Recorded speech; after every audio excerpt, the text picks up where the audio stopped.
Well, if we went right back to the beginning where this tragedy began to unfold was on New Year's Eve, and everybody knew there was something bad was going to happen. It was just imminent, and I made a phone call to a friend who's a fire captain about 10:30 that night to see how they were going, and he said, we're sitting here at the Clifton Creek School, Sarsfield and Mount Taylor.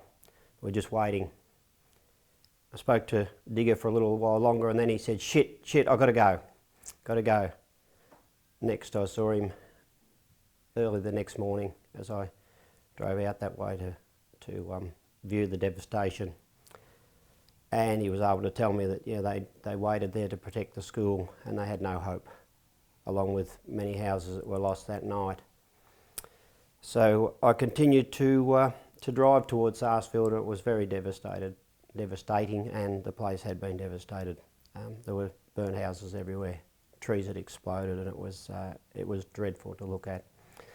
I knew that a lot of council employees lived out in that area, and one in particular that I know quite well, so I drove into his street to find his house was still there, and obviously evacuated, so that let me I felt easier because his young family and his wife had been evacuated, so they were safe. As I turned around, I just noticed a few other houses that had survived, one of them being a cedar weatherboard home, which I can't understand how that survived in a fire like that. My next journey then was to the relief centre that we'd set up at the City Oval, and just to see if everyone that had arrived there that evening was okay. And in wandering round, a gentleman came up to me and he said, "Oh, you're the mayor?" And I said, "Yes." He said, "You haven't been at Sarsfield, have you?" And I said, "Well, as a matter of fact, I've just come back from there." And he said, Would you happen to know in High Street whether a cedar weatherboard home was still there?" And I said, "Mate, yes it is." And the look on his face, he was so pleased. He was, like he could have lost everything, but to be told straight away that his home had not perished, and he was so relieved. Then I became so worried by telling him this that I drove straight back and had another look to make sure it hadn't been an illusion, and sure enough the cedar home was still there. So that was just perhaps one small good story that happened that day. But eventually, as the word came in as to what had happened and where the fire had gone, it was they were just dreadful stories. But out of it all, we were able to support our community by having that relief centre there, and those people were safe. They'd managed to escape the fire zone, and then right alongside is our livestock exchange, and that was full of horses that had been brought in from areas that could have been impacted. So it was great to be able to support people who own pets like that. There were even some goats, and I believe some chooks had turned up. But it was a really good feeling to know that the Shire had already begun to help people, not only in the catastrophe, but from then on going forward, just to help every day. We were able to support people. I went out to lots and lots of community meetings to assure people that the Shire was there. Difficult in the early days because the bushfire was still raging, and there's some sort of technicality that you can't have a recovery while you have an active fire. So we just had to say we were helping people. We couldn't actually say we're in recovery. But it was, early days was very traumatic, and so many people were so dreadfully upset. And then the word came in about the number of people who were missing, which was also upsetting because the number was 28 people. Many of our communities were still totally isolated. We couldn't even talk to them. They had no communications, the roads were blocked, so we didn't even know how they'd fared. But over a period of time, that number of missing slowly but surely dropped until finally there were none missing. So out of those 28 missing, they had all survived, which was just fantastic news, because we did have sadly some loss of life. But I just looked at the devastation and I thought, wow, it could have been so much worse. It was absolutely amazing, the amount of support that we did get. Immediately relief came in the forms of loads and loads of fodder, many items of clothing and food, offers from random people, and then up to council employees from other shires to just pour into the area, because we could not have coped with that with the tragedy with just our normal staffing numbers. Admittedly, people were actually on holidays. Some couldn't come back, others did, and then our own staff were just working so hard, night shifts, double shifts, round the clock, to support our community. And out of all that, the community were amazing. They really were. I think the very first morning we had somebody argue about what their rates were going to be because they'd lost their house. Now, I understand they were absolutely upset. So we could take that on the chin and suggest that would be an end result, that he certainly would have a rate reduction. But out of that, everybody was incredibly resilient. Think of other words that might describe this, but they were ready. They were ready to come back from the gloom and doom, and they were on their way to recovery themselves. There were many people still that fully didn't realise what had happened to them. It was such a shock to them. But as the days went by and people realised there was so much help out there and support, they accepted it, and then took it upon themselves to support one another. And out of all that, I just look at our community and think, what a great bunch of people we have here. Well, immediately we had the Premier, Daniel Andrews, came down. In fact, he visited several times, and he was, I think he was amazed at, visibly amazed at the damage that had been caused in such a short time, but then amazed at the community and the way they'd handled it through all that adversity. We then had the Prime Minister, Scott Morrison, came, and he was also quite surprised by how our community. I think the word would be behaviour.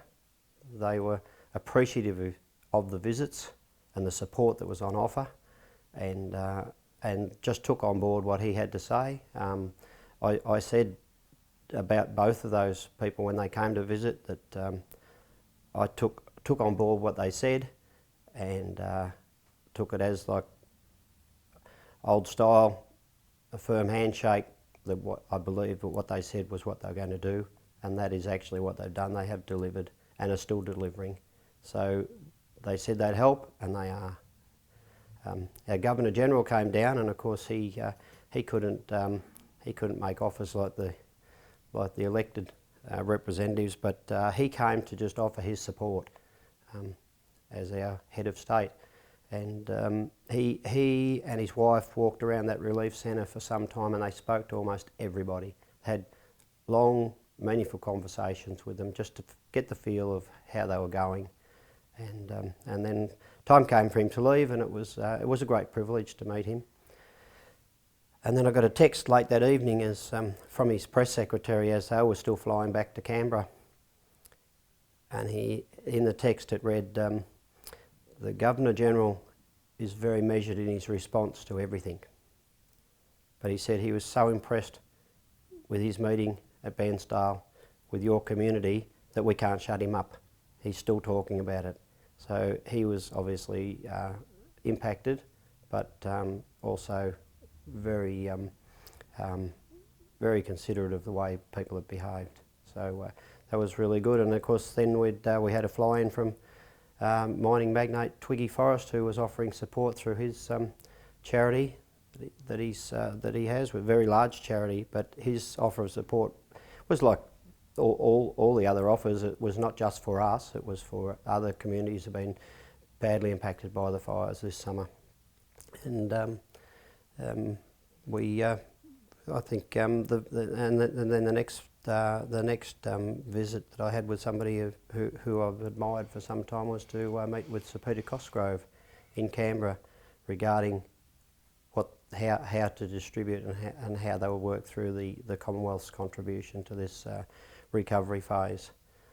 The members of the Australian community that were there were from Kangaroo Island through South Australia all the way around the coast to Byron Bay. So that just gives you an idea of how big an area has been impacted, how many people are involved, and this job that we have in front of us now is going to take a long time, and I just hope going forward that somebody's going to be first to be helped, i.e. with a new house, and somebody's going to be last, and I just hope that the one that's last has got the patience and the resilience to wait, but at the end of the day they'll all be looked after. That was a promise from the Prime Minister to bring in not only the actual full-time army but also the reservists. They came in large numbers. When they hit the ground, probably it was so quick that there wasn't even anything organised for them, but they were soon put to work. I think they made our community feel more comfortable. We weren't unsafe, but if you just get the feeling, it's a bit like when you've got policemen walking the beat, you know, you feel better for that. And they actually just integrated with the community. Then they were put to task. There was so much donated goods that they pelleted it and wrapped it ready for delivery. In fact, a lot of the delivery they did themselves through the helicopters to the areas that people were isolated and were for weeks. So that's where they came to the fore then as they started to distribute the aid and check on areas, drop in satellite phones and things like that, so we had communication. What I'd say the big job they did was the real heavy lifting once it became apparent that we needed to open roads and as quickly as possible. And of course with all their machinery and expertise, they've been flat out doing that, and it took a while, but they had a big job to do, and they've done it admirably. And they had a very big presence, like in Mallacoota, which was our largest town that was isolated from the fires. So in fact, we had the evacuation. They'd organised that mass evacuation to get the people out after the fires. So you've got a feel for Mallacoota. They're one of our most distant towns, and there were a large number of people there being the tourist season, and they were stuck. So the Defence Force has done an amazing job. Well, because of the isolation and the lack of ability to travel, yes, up in the high country, our councillors there were assigned the task of looking after their patch. The same with the Far East. The councillors in that region were tasked with looking after their patch, because although we had phone contact, most times we couldn't get there. We were able to get as far as Orbost, but we were not able to get beyond Orbost. They were sort of some of the early community meetings to assure people that help was on the way, and it has been. And now we're starting to see things moving in after setting up a recovery committee of all agencies. Now we're starting to see things begin to happen. The clean-up of the house sites might be only days away, the beginnings of it, and that'll make people feel a lot better also. Well, in going out to meet the women's basketball team from Melbourne, the Boomers, at Bruthen the other morning, great to see that they were taking on board the Premier's announcement to come to East Gippsland with your meetings.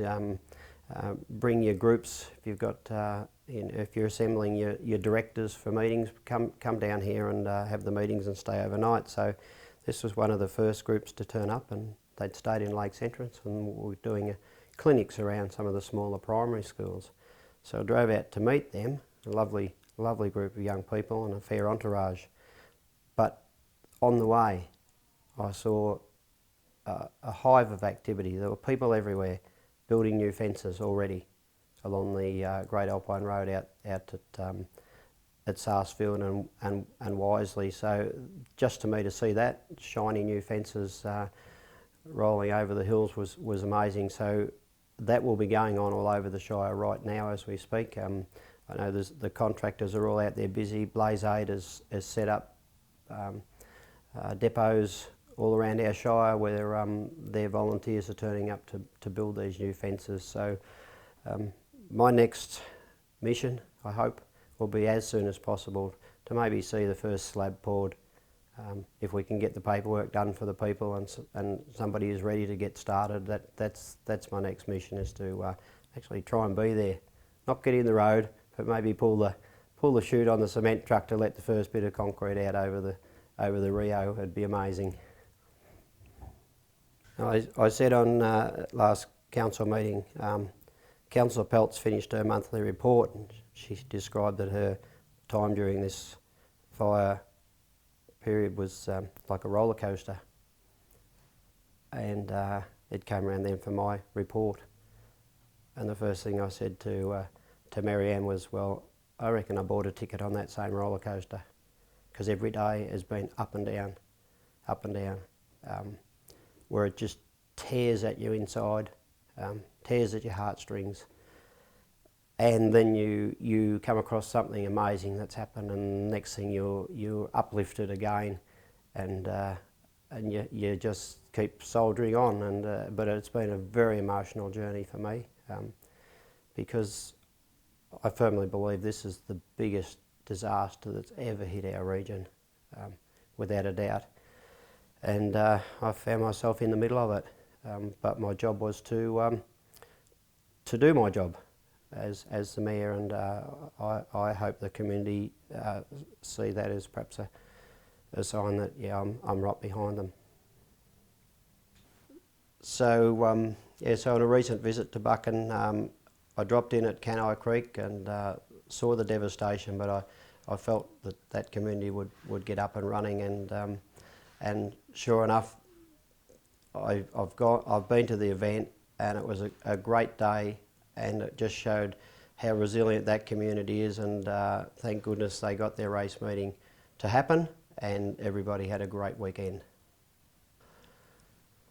One of the things in the very early stages was the overwhelming support from mayors from not only just around Victoria but also interstate, who I don't know many of them, but they knew of our plight, and it was great that right from the beginning that they've called in with offers of support, and just asking what they could do. And what's been really good about it is we needed help, and we accepted their offers, and we've had so many of their officers come to work for us, and we've had one of the mayors from the Moyne Shire actually drove a truck of hay and wanted to meet me personally.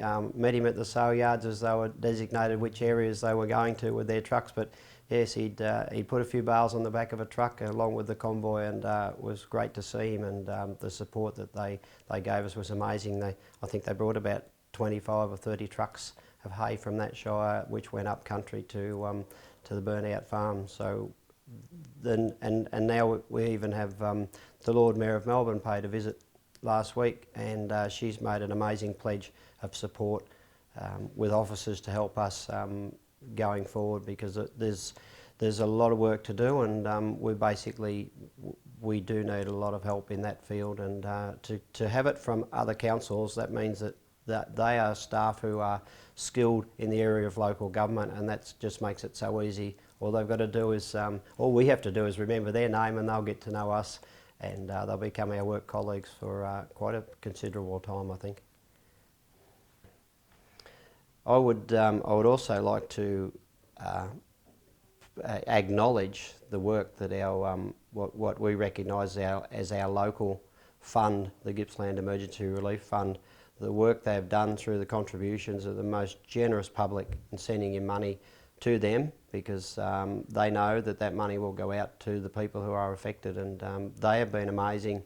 We've had meetings with them. They're a really great group of volunteers that run that emergency fund, and they've already put out well over $3 million to people who have been affected, and there's another round coming They suggest that it could be still another amount similar to that in the very near future. So those people who have donated to that fund, I'd just like them to realise that money is out there and working for the community, and it's helping these people who have been so badly affected.